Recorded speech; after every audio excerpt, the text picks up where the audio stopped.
오늘은 이 말씀을 가지고 약속의 불씨를 품고 기다리라. 우리 오늘 말씀 한번 따라해 볼까요? 시작. 약속의 불씨를 품고 기다리라. 영어로도 한번 할까요? Embrace the spark of promise and wait.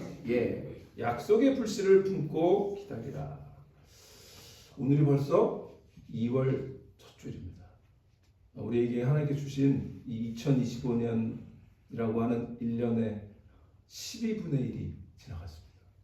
시간이 너무 빠르죠. 2025년 언제 시작하나 했는데 벌써 한 달이 지나갔습니다. 그래서 오늘 이제 2월 첫째 주일인데요. 여러분 2025년 제가 말씀드릴 때 지난 2주 전에 마라톤 얘기했는데 우리 2025년 신앙의 마라톤, 또 지난 주일에 제가 신앙의 릴레이 말씀드렸는데요. 여러분 잘 달리고 계십니까? 어떠세요? 대답이 없으시네요. 잘 달리고 계십니까? 저는 2월과 3월 두 달에 걸쳐서 사도행전 1장, 2장을 시리즈로 말씀을 나누려고 합니다.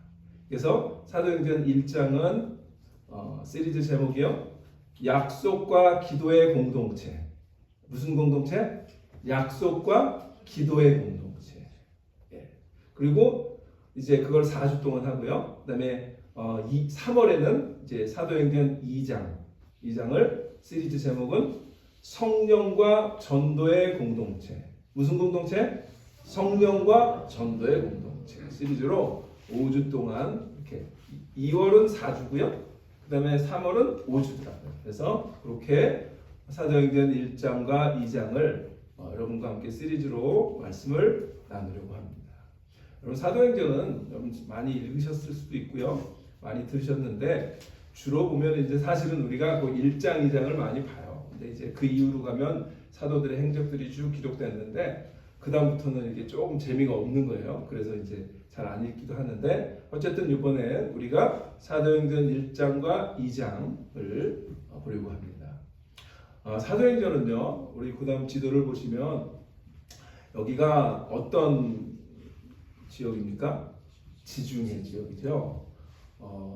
그리고 가운데 로마, 이 장화같이 생긴 로마가 있습니다. 그리고 저 지역에 빨간 별표가 있는데 거기 어디예요? 이스라엘이죠. 그리고 아마 이스라엘 중에서도 예루살렘을 포인트한 거라고 생각합니다. 여러분 이 지도를 보시면 무슨 생각이 드세요? 이제 로마 제국 당시로 이렇게 돌아가는 거예요.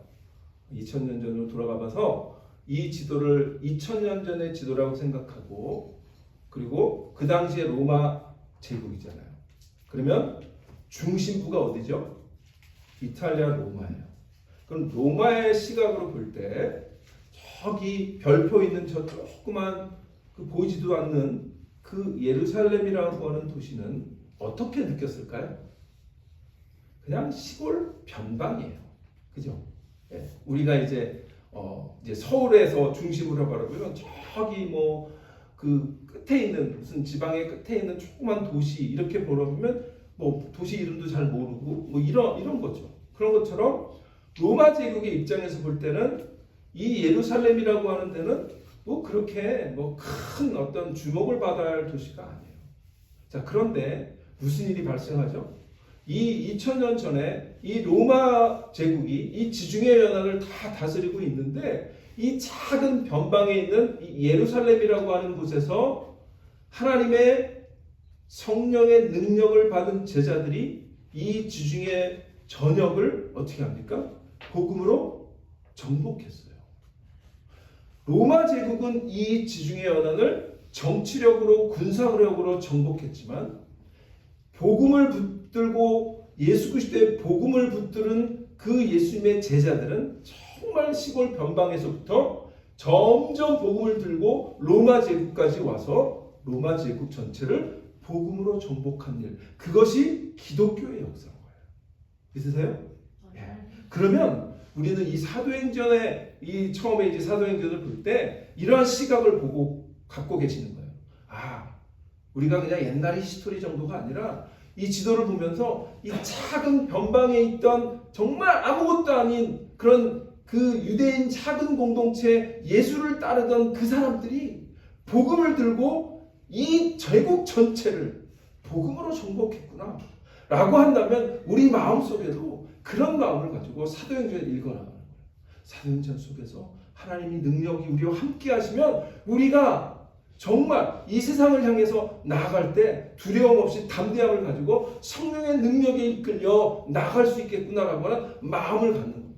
저는 이 2달 동안에 여러분들이 이 시리즈 말씀을 통해서 자 1장은 뭐라고요? 약속과 기도의 공동체. 약속을 붙들고 우리가 기도하면서 나갈 때 하나님께서 우리에게 성령의 능력을 주실 줄 믿습니다. 아멘. 그리고 2장 성령과 전도의 공동체는 뭡니까? 성령의 능력을 우리가 받으면 그 성령의 능력에 힘입어서 복음을 들고 전도할 수 있는 거예요. 복음을 전파하는 거예요. 그래서 지난주에 우리 바울 얘기했잖아요. 내가 받은 하나님 은혜의 복음, 그것을 달려갈 길 다 가고 그 사명을 마칠 때까지는 나의 목숨도 귀한 것으로 여기지 않는다라고 했던 그 말씀을 우리는 이제 바울과 같은 심정으로 사도행전을 함께 읽기를 원합니다. 그래서 사도행전을 그렇게 우리가 2달 동안 볼 때에 1장, 2장이 사실은 어떻게 보면 사도행전의 핵심이거든요. 거기에 모든 어떤 사도행전의 역사들이 다 거기에 다 함축되어 있는 거예요. 어떻게 보면 핵폭탄 같은 게 1장, 2장에 다 들어가 있습니다. 그러니까 그 1장, 2장을 우리가 보면서 우리 마음속에 하나님께서 정말 열심을 주시고 열정을 주셔서 우리 마음속에 복음을 듣고 정말 뜨거워지는 성령의 은혜를 체험하는 성령의 놀라운 능력을 체험하는 성령 충만한 그런 공동체로 다시 한번 태어나는 그런 우리 디사이플 교회가 되기를 주의 이름으로 축원합니다. 네. 자, 사도행전을 오늘 보시면 뭐라고 말씀이 시작되냐면 아까 우리가 봤던 1장에 보시면 1절 뭐라고 시작이 되냐면 데오빌로여 이렇게 시작되죠. 데오빌로가 누구죠? 데오빌로. 네, 데오빌로를 처음 들으시나요? 이 데오빌로라고 하는 이름으로 시작돼요. 그러면 데오빌로여라고 하면 이 사도행전은 어떠한 느낌이냐면 편지 아니야? 이런 느낌을 받을 수 있죠. 그런데 사실은 이 사도행전은 편지 형식을 띈 역사서 같은 거예요. 자, 사도행전을 누가 기록했습니까? 사도가 있어요? 사도가? 누가가 있어요.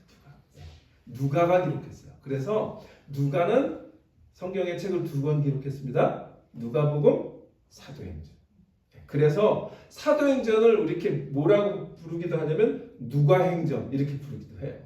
누가가 2개 책을 기록했어요. 누가는 누가복음, 사도행전.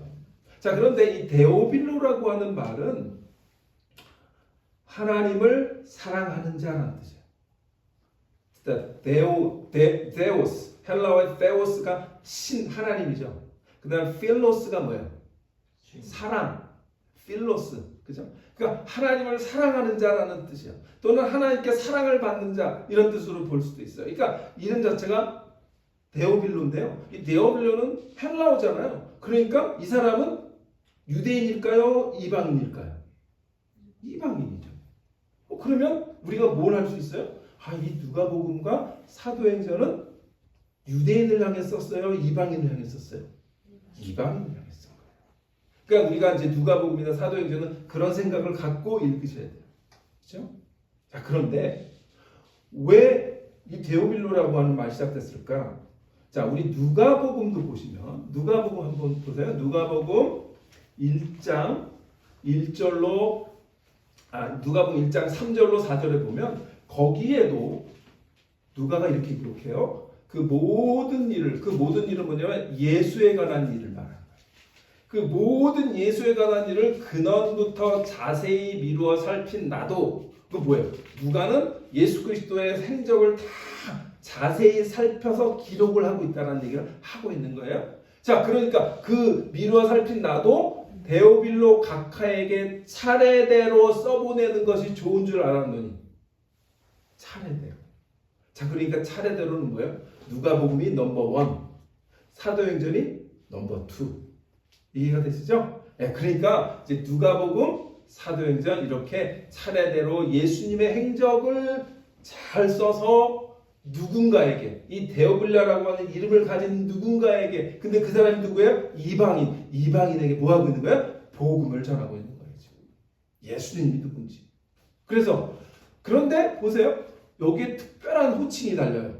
데오빌로 각하. 요즘은 사실 각하란 말 안 돼. 옛날에 박정희 대통령 때나 각하 이렇게 썼지. 요즘은 그 말 쓰지 않는데 이게 옛날 이게 이제 성경에 번역된 걸 그냥 써요. 근데 사실은 영어로 보면 most excellent 이렇게 전화 뭐 이런 뜻인 거예요. 그러니까 이걸 생각해 보시면 이 데오빌로가 어떤 위치에 있는 거예요?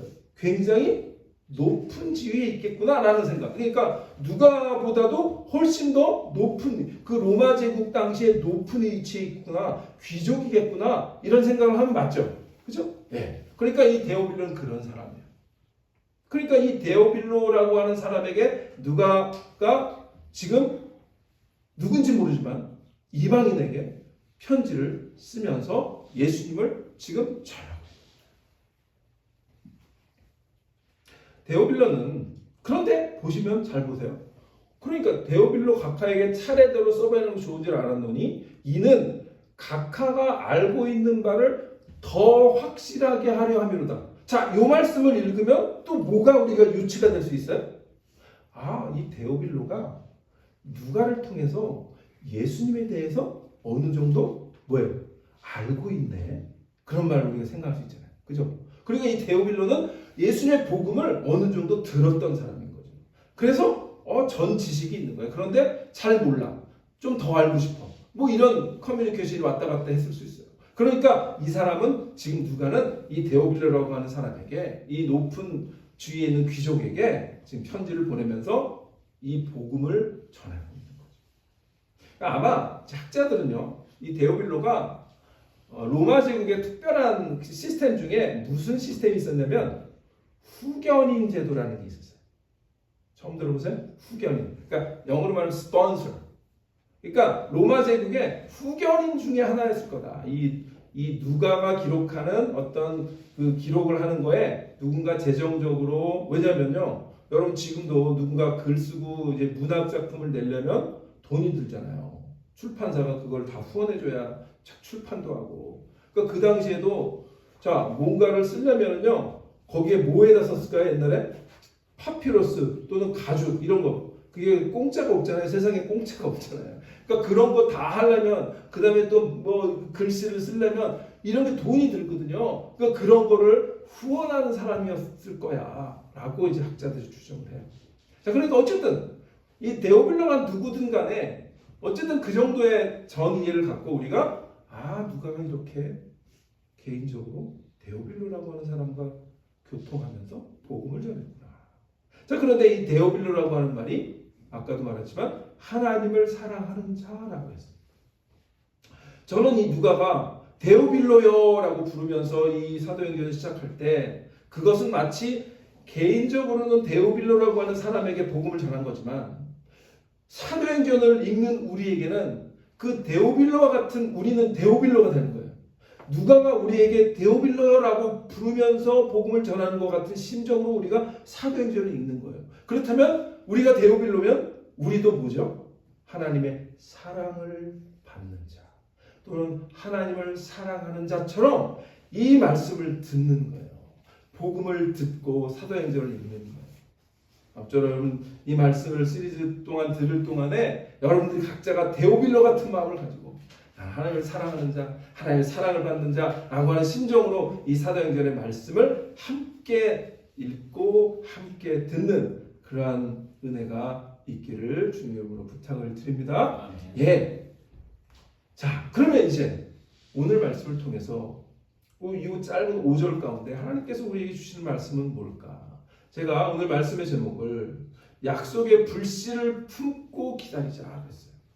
그럼 여기서 오늘 약속의 불씨는 뭘까?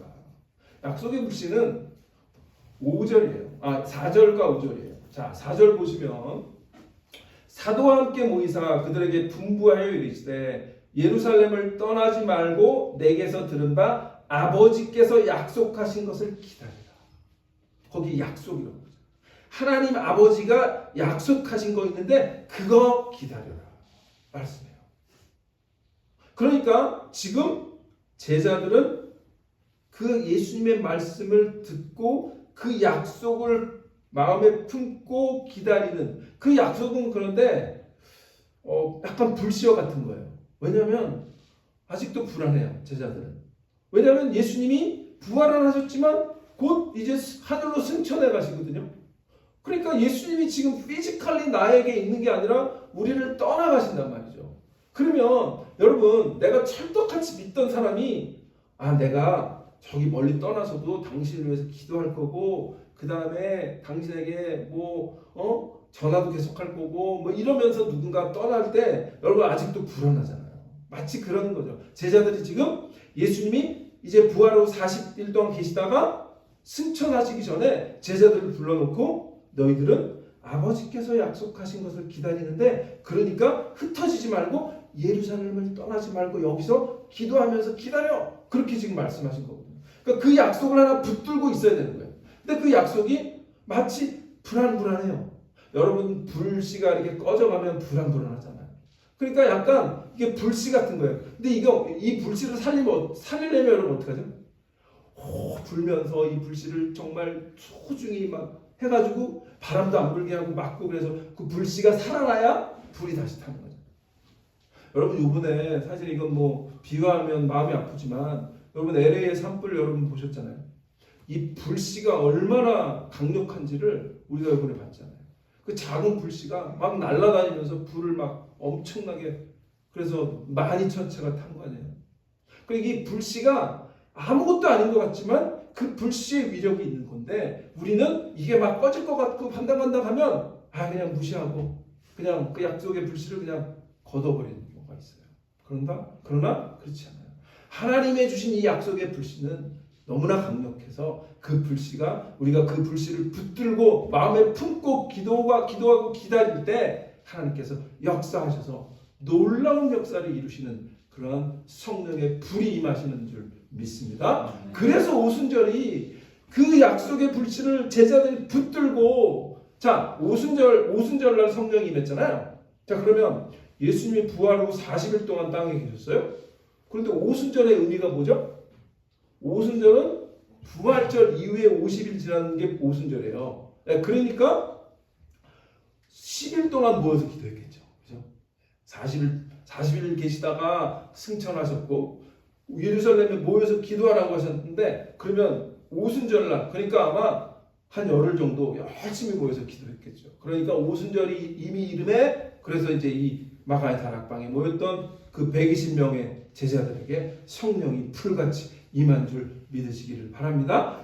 그러니까 이 불씨를 붙잡았던 자들은 하나님의 놀라운 약속을 믿음으로 받고 그 불씨를 붙잡고 마음에 품었기 때문에 이런 놀라운 오순절의 역사가 일어나는 거예요.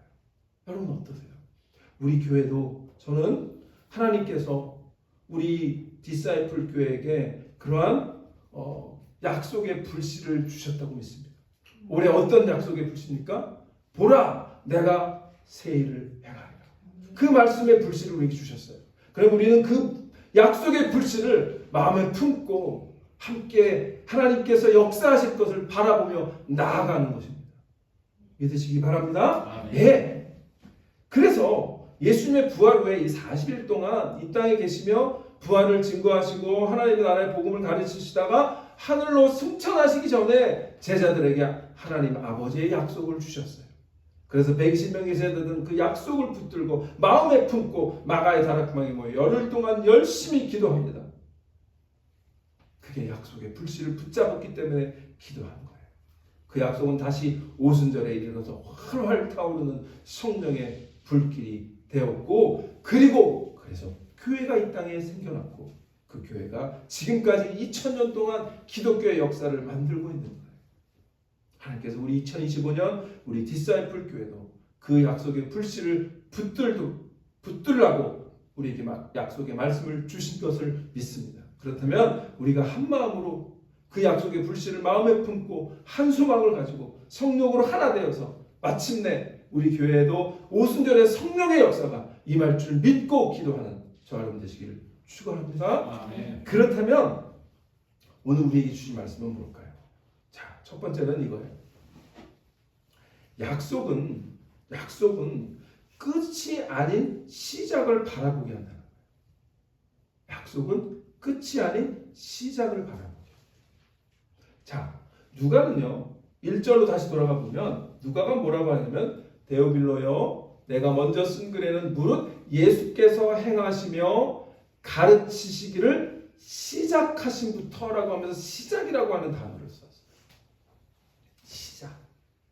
이 헬라어는 에르사토라고 하는 말인데 성경에는 시작하다 또는 비로소 이런 뜻으로 해석이 됐어요. 그런데 이 말씀은 뭘까요?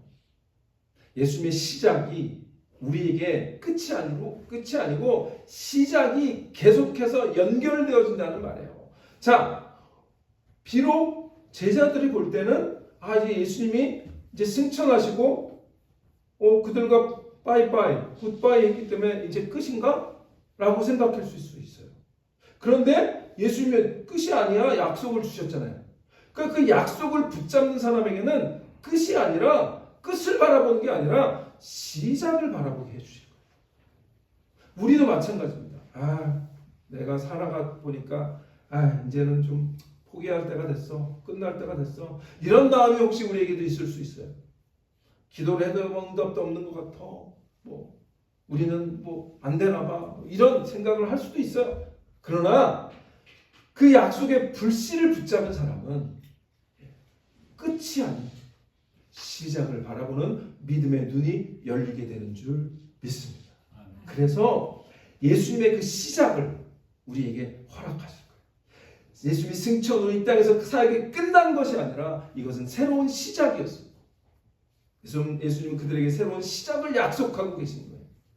그래서 아까 우리 누가는 누가복음도 기록했다고 그랬으니까 누가복음과 사도행전이 연결될 거 아니에요. 그러면 사도행전 1장의 바로 전장이 어딜까요? 누가복음 24장이겠죠. 자, 우리 누가복음 24장 보세요. 누가복음 24장 49절에 이렇게 얘기합니다. 예수님이 볼지어다 내가 내 아버지께서 약속하신 것을 너희에게 보내리니 너희는 위로부터 능력을 입혀질 때까지 이 성에 머물라 하시니라. 자, 요 말씀하고 우리 아까 4절하고 같은 거잖아요. 그러니까 누가복음 이 24장에 있는 말씀과 이 사도행전 1장 4절에 있는 말씀 다 연결되는 거예요. 그렇죠? 예루살렘 이 성을 떠나지 말고 아버지 약속하시는 것을 기다리라. 그런데 아까 누가복음 뭐예요? 성령으로 뭐예요? 입히움을 받을 때까지, 능력으로 입히움을 받을, 옷 입힘을 받을 때까지 기다려라. 이렇게 말씀하신 거죠. 그러니까 예수님은 분명하게 이게 끝이 아니야. 새로운 시작이야. 라고 말씀하시는 거예요. 저희는 이제 2025년 이제 하나님께서 우리에게 약속하신 보라 내가 새 일을 행하시리라고 하는 그 약속의 불씨를 붙잡고 끝이 아니라 시작을 바라보며 나아가는 그런 우리 교회가 되시기를 축원합니다. 예.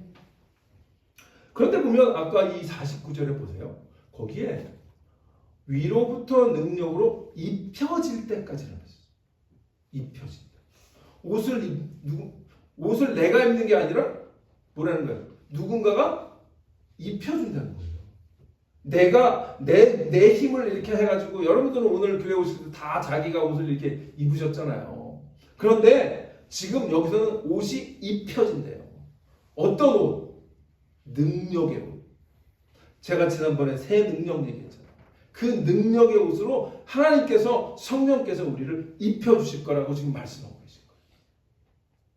근데 이 옷을 입다라고 하는 말은 성령께서 제자들을 새로운 존재로 감싸서 완전히 새로운 존재로 만드실 것이라고 하는 얘기예요. 그래서 오순절을 기점으로 해서 제자들은 완전히 다른 존재가 된 거예요. 이전에는 부활을 하신 이후에도 뭐예요? 도마는 의심했고요. 그 다음에 제자들은 두려워가지고 방 문을 쾅쾅 닫고 들어가 있었고요. 그랬던 사람이에요. 그리고 이 오순절 그 성령 역사 이전에는 베드로는 예수님을 3번이나 부인했고요. 그러니까 이 제자들은 막 들쑥날쑥했어요. 믿음이 막 괜찮았다가 믿음이 확 가라앉았다가 이게 뭘로 바뀐 거예요?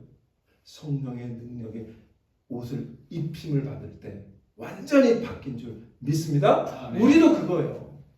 우리는 어떻게 보면 믿음이 확 들쑥날쑥해요. 막 조금 뭐 어려움 닥치면 막 믿음이 뚝 떨어졌다가 하나님께서 뭐 축복한 것 같은 믿음이 확 올라갔다가 막 이런 들쑥날쑥한 믿음, 제자들도 그랬잖아요. 그러니까 우리도 그게 노말이에요, 어떻게 보면.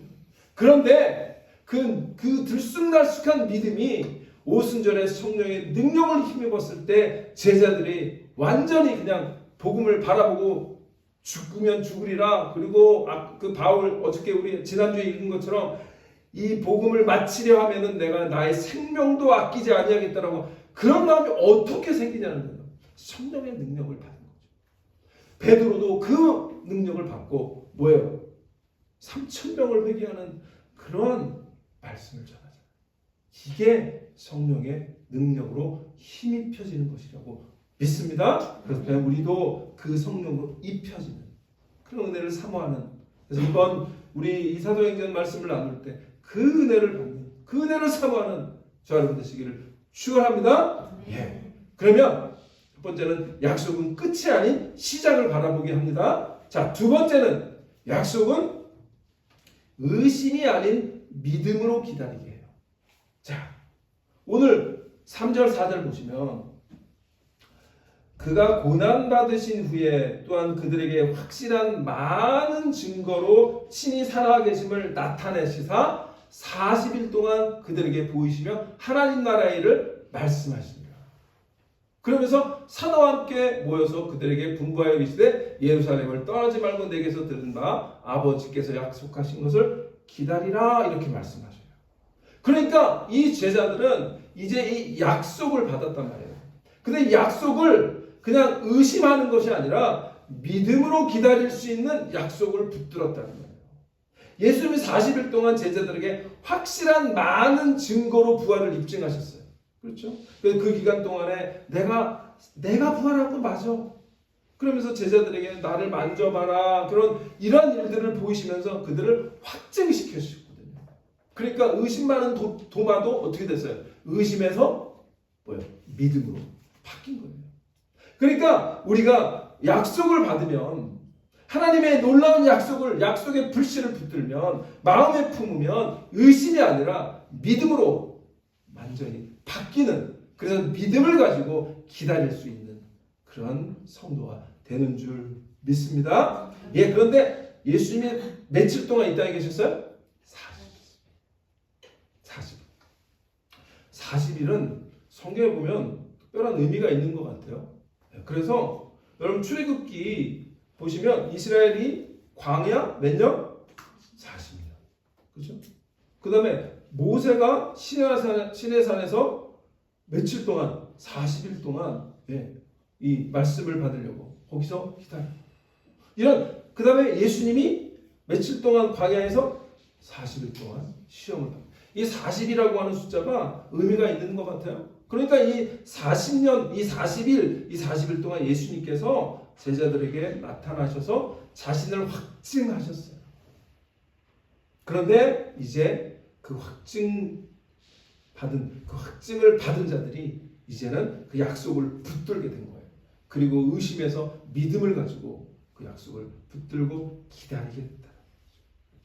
근데 출애굽기 보면 하나님은 기다리라고 하는 말씀을 또 하세요. 자, 우리 출애굽기 19장 보시면요. 이게 이제 모세가 말씀 10계명을 받는 장면인데요. 이렇게 얘기합니다. 여호와께서 모세에게 이르시되 너는 백성에게로 가서 오늘과 내일 그들을 성결하게 하며 그들에게 옷을 빨게 하고 준비하게 하여 셋째 날을 기다리게 하라. 기다리게 하래요. 이는 셋째 날에 나 여호와가 온 백성의 목전에서 시내산에서 강림할 것이니. 그러니까 아마 이때 하나님께서 백성들에게 나타나시기 전에 미리 거룩하게 옷을 빨고 성결하게 하고 그리고 기다리라고 해요. 하나님의 역사는 기다릴 때 임하는 거예요. 그냥 아무 때나 임하시지 않고 우리가 믿음을 가지고 기다릴 때 역사하시는 줄 믿습니다. 하나님의 임재가 기다릴 때 임하시는 거예요. 그래서 예수님도 마찬가지로 제자들에게 이 성을 떠나지 말고 기다리라 말씀하시는 거예요. 그런데 그 기다릴 때 어떻게 기다려요? 하나님이 역사하실까? 임재하실까? 하나님의 영광이 임하실까? 부흥이 임할까? 이렇게 의심을 갖고 기다리지 말고 뭐라는 거예요? 믿음을 가지고 제자들이 그렇게 한 거예요. 믿음을 가지고 기다렸던 거예요. 그래서 이 약속의 불씨를 품은 자는 의심이 아니라 믿음을 가지고 기다리는 자가 되는 줄 믿습니다. 그러면 성령께서 우리에게 임하셔서 우리를 다시 한번 확신시켜 주시고 내가 믿는 게 맞았어 라고 하는 그것들을 가르치시고 컨펌 시켜 주신다고 예수님이 약속하셨어요. 그래서 예수님의 또 다른 약속이 뭐예요? 그게 요한복음 14장에 있는 거예요. 요한복음 14장에 보시면 내가 아버지께 구하겠으니 그가 또 다른 보혜사를 너에게 주사 영원토록 너희와 함께 있게 하리니 보혜사 곧 아버지께서 이름으로 보내주신 성령 너에게 모든 것을 가르치고 내가 너에게 말한 모든 것을 생각나게 하리라. 믿음을 가지고 기다리면 성령께서 우리에게 역사하셔서 내가 의심이 아니라 믿음을 갖고 기다렸던 게 맞구나 라고 하는 그 컨펌을 해주신다는 거예요. 그리고 가르치시고 새롭게 해주시는 그런 가르침의 은혜를 다시 한번 기억나게 하는 은혜를 우리에게 주신다고 약속하셨어요. 저는 이번 이 말씀을 읽으면서도 이 사도행전을 우리가 함께 볼 때 이러한 은혜가 임하시기를 축원합니다. 성령께서 여러분들 마음속에 임하셔서 내가 읽는 것이 이거 그럴까? 그런 게 아니라 이 믿음의 눈으로 다시 한번 바라보게 하는 그런 마음, 성령께서 다시 한번 컨펌 시켜주시는 마음, 그런 마음이 우리에게 임하시기를 주의 이름으로 축원합니다. 마지막으로 이거예요. 그러면 또 약속의 불씨를 붙잡을 때 약속은 뭘 하냐면 오늘 예수님이 약속하신 5절의 말씀이에요. 5절에 뭐라 그래요? 5절에 약속을 한 걸 기다리라. 요한은 물로 세례를 베풀었으나 너희는 몇 날이 못되어 성령으로 세례를 받으리라. 이걸 통해서 우리가 알 수 있는 건 뭐예요? 세 번째 말씀은 이거예요. 약속은 물이 아니라 성령으로 세례를 받도록 하신다. 물이 아니라 성령으로. 여러분 다 물세례는 받으셨잖아요. 자, 그러면 성령으로 세례 받으셨나요? 그걸 우리가 묻는 거예요. 물세례는 다 받았어요. 그런데 성령의 세례를 받았냐는 거예요. 제자들은 이 오순절날 성령의 세례를 받은 거예요. 그게 오순절 사건이에요. 우리가 예수님께서 약속하신 건 분명히 성령으로 너희가 세례를 받는다라고 약속하셨어요. 그렇다면 우리 디사이플 교회가 물세례 받는 것뿐만 아니라 모두 다 하나님께서 위로부터 주시는 능력의 은혜, 성령의 세례를 받으시는 그러한 우리 공동체가 되기를 주님의 이름으로 축원합니다. 성령의 세례를 받는 거예요. 요한의 세례 요한의 세례가 물 세례였다면 성령의 세례는 우리에게 주시는 우리의 내면을 바꾸시는 그러한 불 세례인 거예요. 요한의 세례가 회개와 구원의 외적인 상징이었다면 성령의 세례는 우리의 내면을 태우는 성결함과 거룩한 열정으로 우리의 존재를 바꿔놓는 성령으로 충만케 하는 불과 같은 내적인 은혜인 줄 믿습니다. 그 은혜를 우리가 갈급한 마음으로 약속의 불씨를 품고 기다릴 때 물이 아닌 성령의 세례를 우리에게 허락하실 줄 믿습니다. 불은요, 구약 성경에서 많은 상징적인 사건인데요. 불은 특별히 하나님의 임재를 상징해요. 여러분 잘 아는 모세가 하나님을 어디서 봐요? 광야에 가시떨기. 가시떨기에서 보는데 그 불이 어떻게 해요? 불이 타는데 나무가 어떻게 돼요? 타지 않아요. 그게 신비한 거죠. 그러니까 불은 그런 하나님의 임재를 상징해요. 주로. 모세가 떨기나무 가운데 불꽃을 보았던 사건을 통해서 하나님의 임재를 보니까 하나님 뭐라 그래요? 내 있는 곳에서 신발을 벗어라. 그것이 거룩한 땅이다. 하나님이 임재하시면 그것이 거룩한 땅이 되는 거죠. 저는 우리 디사이플 교회 예배 때마다 하나님께서 역사하시고 임재하시고 성령으로 충만케 하셔서 이 땅이 우리가 있는 예배드리는 이곳이 성령의 놀라운 능력의 땅 그리고 거룩한 땅 그래서 우리가 하나님의 예배와 하나님의 영광과 그러한 능력을 경험하는 그러한 예배, 그러한 교회, 그러한 공동체가 되는 그런 은혜를 우리에게 허락하실 줄 믿으시기를 바랍니다. 그런 것들을 우리가 붙들고 나가는 거예요. 내면의 거룩함. 그래서 제가 말씀드렸잖아요. 에스겔서 우리 지난번 볼 때 내가 너희 속에 내 영을 두어 너희로 내 율례를 행하게 하리라 약속하셨다 그랬잖아요. 내 영, 하나님의 영. 하나님의 영이 우리 가운데 임하셔서 우리가 성령의 공동체로 다시 한번 새롭게 되어지는 은혜를 사모하는 그런 우리 디사이플교회가 되기를 축원합니다. 이거는 요엘서에서 하나님도 약속하셨죠. 요엘서 보세요. 요엘서 보면 2장 28절 29절에 그 후에 내가 내 영을 만민에게 부어주리니 너희 자녀들이 장래를 말할 것이고 너희 늙은이 꿈을 꾸고 너희 젊은이 이상을 볼 것이고 그때 내가 또 내 영을 남종과 여종에 부어줄 것이다.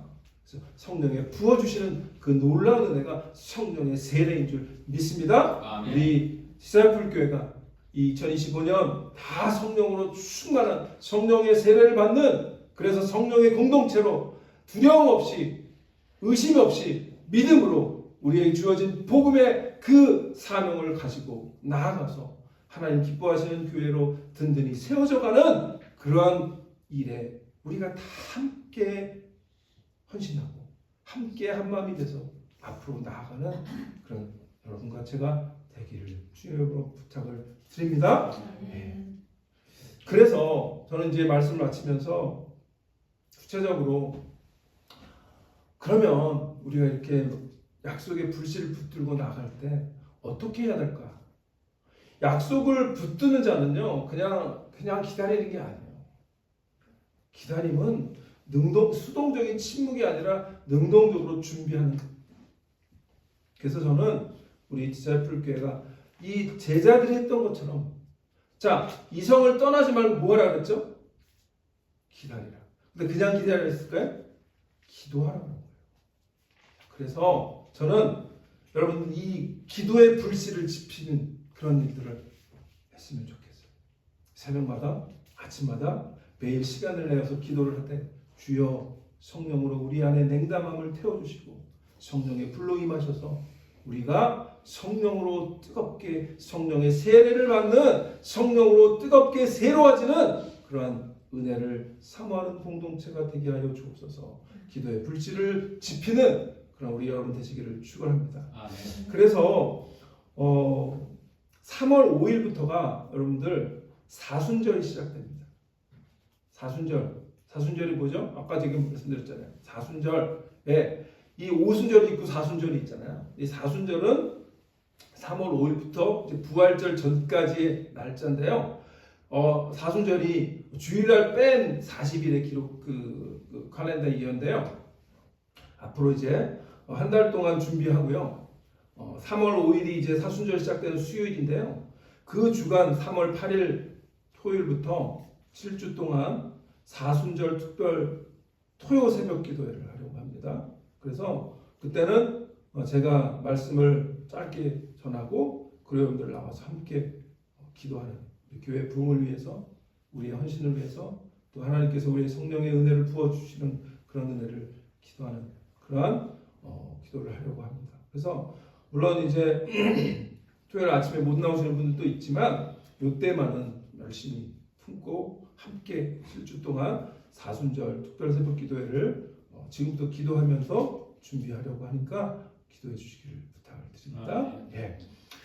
그러면 이제 우리가 이렇게 약속의 불씨를 품고 가는 거예요. 하나님께서 오늘부터 시작해서 우리 마음에 오늘 이제 사도행전 첫 1장 첫 번째 말씀을 드렸으니까 우리가 이제 오늘 말씀 받은 대로 이 말씀의 씨앗, 말씀의 불씨를 품고 여러분과 함께 지금 기도하며 기다리는 거예요. 그런데 기다리는 게 어떻게 해요? 능동적으로 기도하면서 기다리는 거예요.